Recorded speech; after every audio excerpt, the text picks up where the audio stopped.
You know a good one, Dave.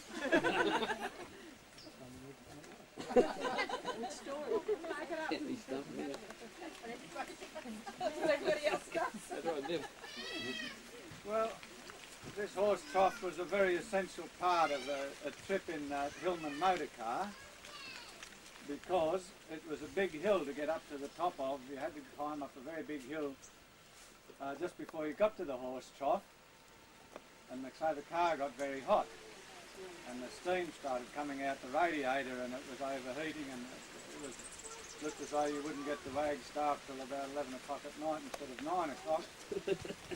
So they had to let it run down the other side of the hill very fast. Actually, they had little trapdoors in the bottom and you put your feet out on the road to slow it down a bit. That helped it up to...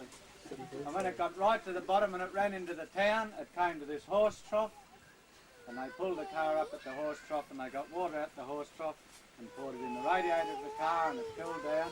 And they probably poured a bit over the kids, which was Colin and Isabel and Don and Alan there, to cool them down too. And then they all got back in the car if they could get in there, because there wasn't much room after they put that last sand shoe in. They all got back in the car and they continued on to wherever they're going. That's the true story. I think it is, isn't it? Right. And you won't have to tell Shirley that now, because yesterday when we were coming up I said to Shirley, have a look at that. I won't tell you any more about it, but if David knows all about it, you'll have to ask him. So now you know, don't you?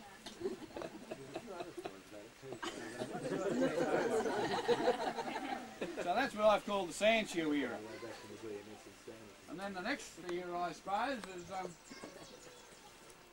when Grandpa retired and they had a bit more time, and they used to be fairly nomadic and go from one family to another fairly frequently, and I've called that the Ports Packed era.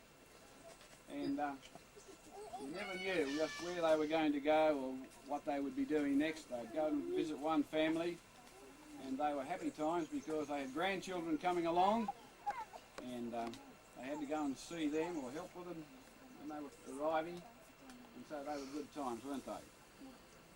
And then the last few years, I suppose, it's a bit like the twilight. And when you live up here, you know, the sun goes down, but after the sun goes down, there's quite a bit of daylight, and it's a very pleasant time in the evening. And the clouds are usually pretty and the sunlight is attractive. We don't have that down the coast where the mountains cut off the sun as soon as it disappears. So that's the twilight, and I guess Grandma's twilight years have been very rich ones too. She's got back into her painting, and she's got into her pottery and her those other things, quilts. There are quilts all over the country, aren't there? Those rugs, knee rugs, and so that's been a great few years too.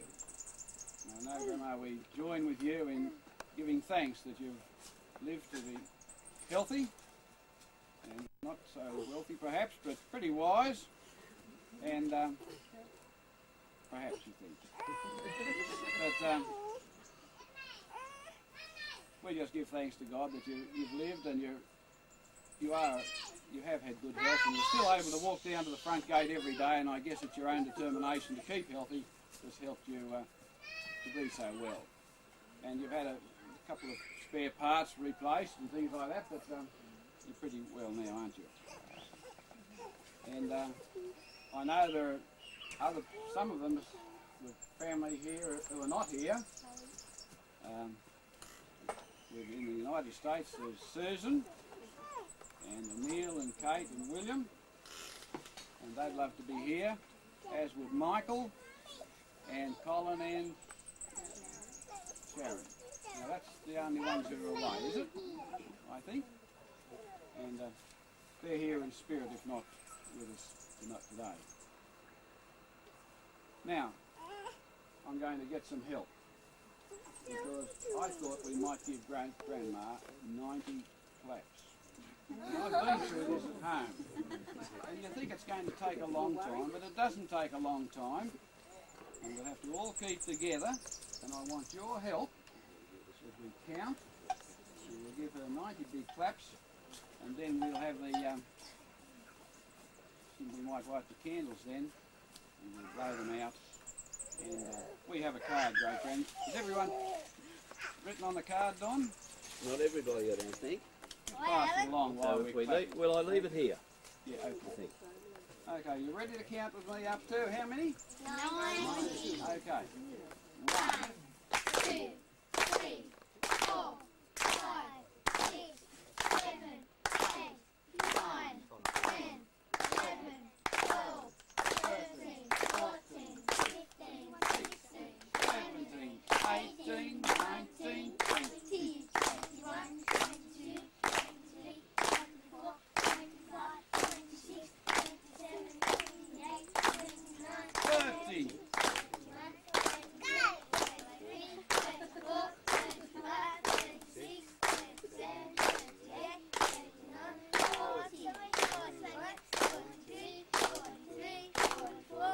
Halfway.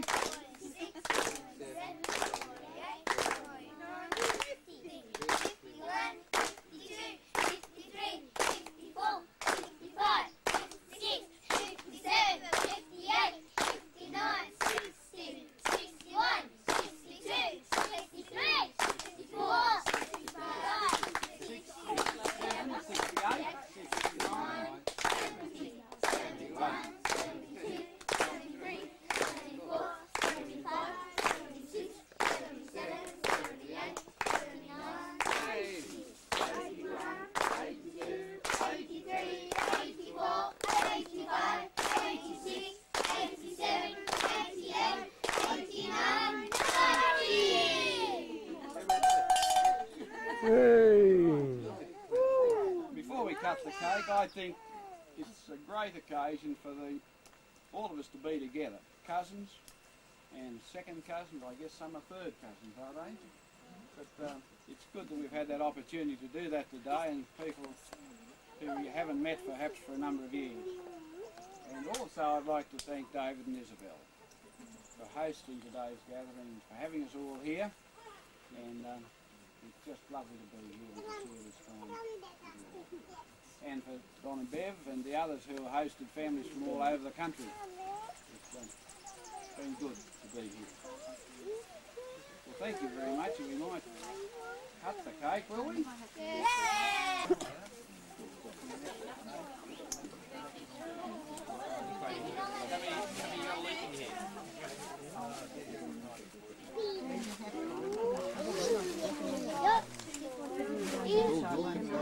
He's gonna take one of that. What a hat.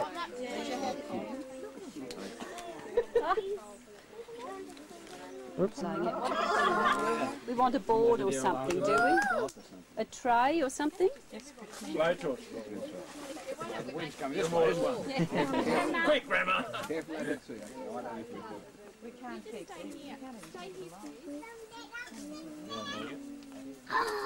No.